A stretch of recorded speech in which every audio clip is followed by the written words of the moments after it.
मैं पूनम आप सभी का हार्दिक स्वागत अभिनंदन करती हूँ आपके अपने चैनल माँ अन्नपूर्णा क्लासेस में। अपनी जो सीरीज़ है उसको कंटिन्यू करते हैं। आज कौन सा टॉपिक डिस्कस करेंगे? आज करेंगे बादल आए बारिश लाए। क्या है आपके चैप्टर का नाम? मैं रिपीट कर रही, बादल आए बारिश लाए। अब इसमें देखेंगे बहुत ही प्यारा क्या है, इसमें एक हाथी है, उसकी कहानी दी गई है। उसका क्या नाम है? उसका नाम है अप्पू।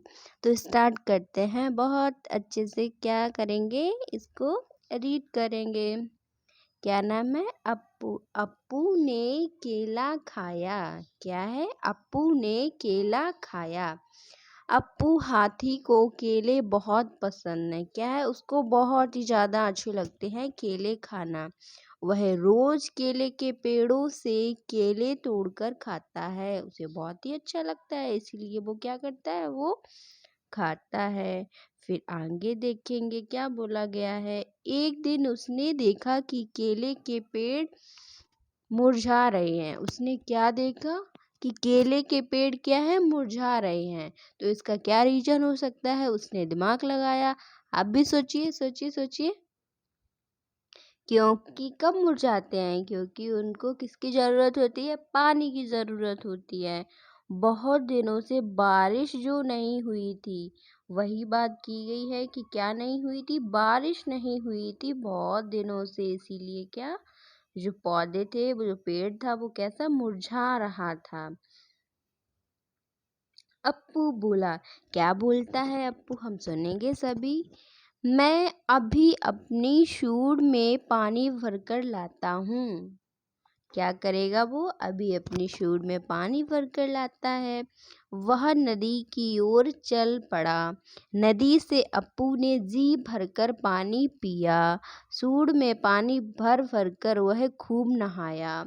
क्योंकि हाथियों को नहाना बहुत ज़्यादा पसंद होता है, उन्हें पानी से बहुत ज़्यादा लगाव होता है। वो बहुत ही मज़े से नहाते हैं। ये देखिए हमारा छोटा सा अप्पू कितने मज़े से नहा रहा है। अपनी शूर में पानी भर के यहाँ से मज़े से नहाएगा, फिर इसमें पानी भर कर ले जाएगा और क्या करेगा, पेड़ को पानी देगा। आगे देखो इस पिक्चर में कितनी प्यारी पिक्चर दी गई है इसमें। फिर शूर में पानी भरा और जाकर केले के पेड़ों को भी नहला दिया। अरे वाह! पानी मिलते ही केले के पेड़ खिल उठे। अप्पू बोला, अब मैं रोज तुम्हारे लिए पानी लाऊंगा, तुम मुझे मीठे मीठे केले जो देते हो। क्योंकि उससे क्या मिलते हैं, उसे खाने के लिए केले मिलते हैं, तो उसको भी तो कुछ रिटर्न करना चाहिए। इसीलिए वो क्या देगा, वो उनको पानी देगा। कितनी अच्छी सोच है। मतलब कोई हमें कुछ देता है तो उसको हमें रिटर्न में भी तो रिटर्न करना चाहिए, तभी तो रिटर्न गिफ्ट वगैरह दिए जाते हैं। आगे देखिए, कुछ क्वेश्चन यहाँ पर आगे दिए गए हैं। जैसे कि अप्पू को कैसे पता लगा कि केले के पेड़ों को पानी चाहिए? अब बताइए, ये तो कॉमन सेंस वाली बात है। क्या है, पेड़ जो थे वो मुरझा रहे थे, तो उसे पता चल गया कि पानी की ज़रूरत है। तुम्हारे घर के आसपास के पेड़ पौधों को पानी कहाँ से मिलता है? अब आप बताइए, अपने एरिया में देखिए आसपास, आपको पता चल जाएगा। जैसे कि आपका एरिया अगर किसी नदी नहर के किनारे है तो वहाँ से मिलता है, झील झरने, इस तरीके से क्या है, पानी मिलता है पेड़ पौधों को। जो घर में पेड़ पौधे होते हैं उनको हम देते हैं। बहुत सारी सिंचाई वगैरह जो होती है वो ट्यूबवेल से होती है, या फिर नदी, जो भी नाले वगैरह होते हैं वहाँ से। आगे देखिए, आगे क्या बोला गया है। अप्पू हाथी ने नदी से जी भरकर पानी पिया। तुमने जानवरों को कहाँ कहाँ पानी पीते देखा है? बताइएगा ज़रा, पूछिएगा बच्चों से। तो बच्चे अपने एक्सपीरियंस है, उनका जो अनुभव है वो क्या करेंगे, शेयर करेंगे। तभी ये क्वेश्चंस पूछे जाते हैं कि बच्चे अपने अनुभव को क्या करें, आपसे शेयर करें। क्या तुमने कभी किसी जानवर को पानी पिलाया? अगर हाँ तो उसके बारे में क्या करना है, आपको बताना है। जिन जानवरों को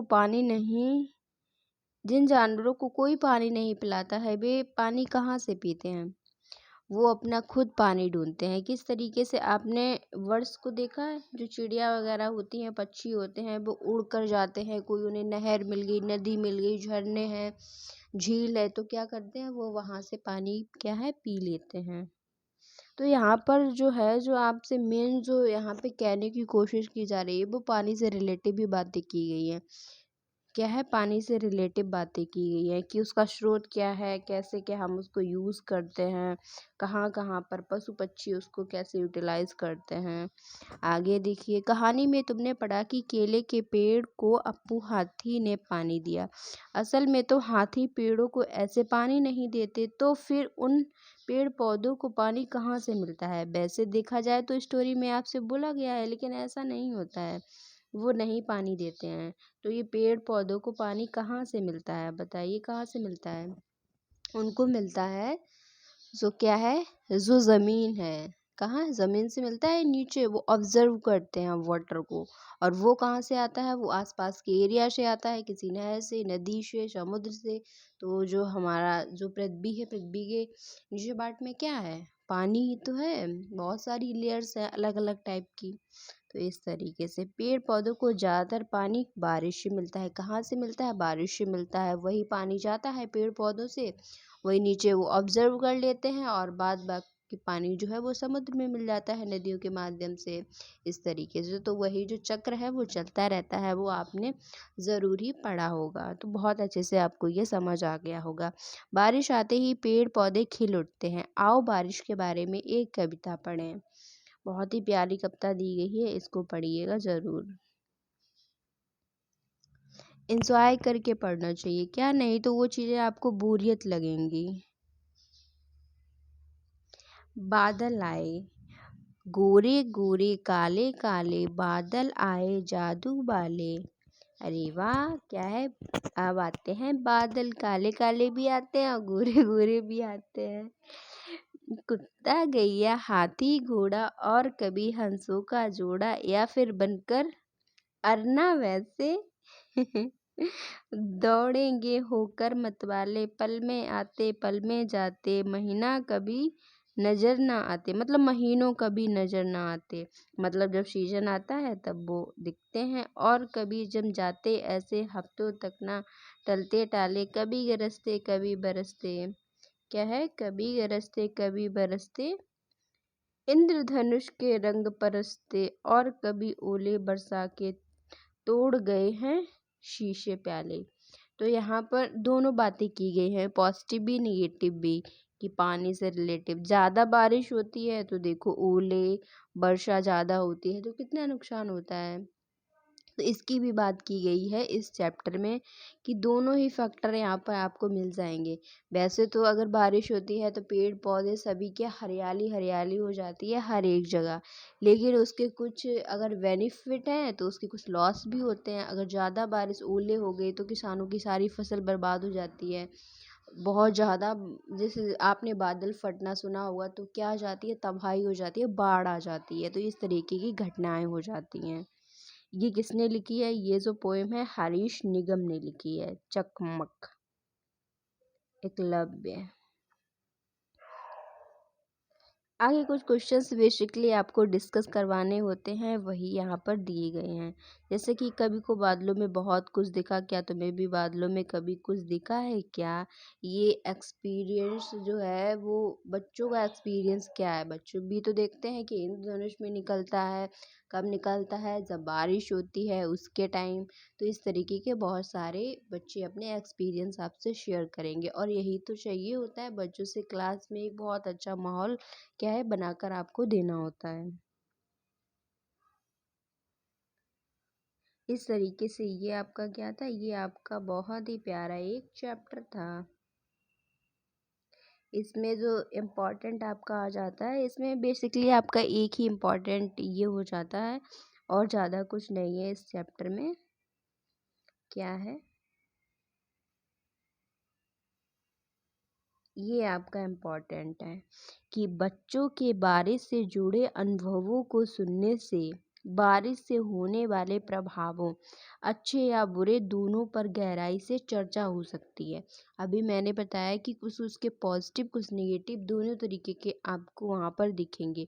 बेनिफिट भी होंगे, लॉस भी होंगे, तो वही बच्चों को बताने हैं उनकी गहराई के बारे में डीप में जाकर। तो कहीं न कहीं बिल्कुल ही प्रैक्टिकल तरीके से बच्चों को बताइएगा। पूरी एनईपी में यही बात की गई है, क्रिटिकल थिंकिंग, कि जितना बच्चों को क्रिएटिव सोचें बच्चे, उनको इस तरीके का आप माहौल देंगे, क्या करेंगे, बच्चों के जो उनके अनुभव हैं वो आपसे शेयर करें, और सभी चीज़ों को प्रैक्टिकल तरीके से जो व्यवहारिक ज्ञान है उस वैसे आपको बताना है। उसी से सभी बच्चों को जोड़ना है आपस में। आपको अच्छी लगती है ये क्लास तो सभी लोग लाइक करेंगे, शेयर करेंगे, सब्सक्राइब करेंगे और अपना फीडबैक ज़रूर देंगे। मिलते हैं नेक्स्ट वीडियो में, तब तक के लिए जय हिंद, टेक केयर।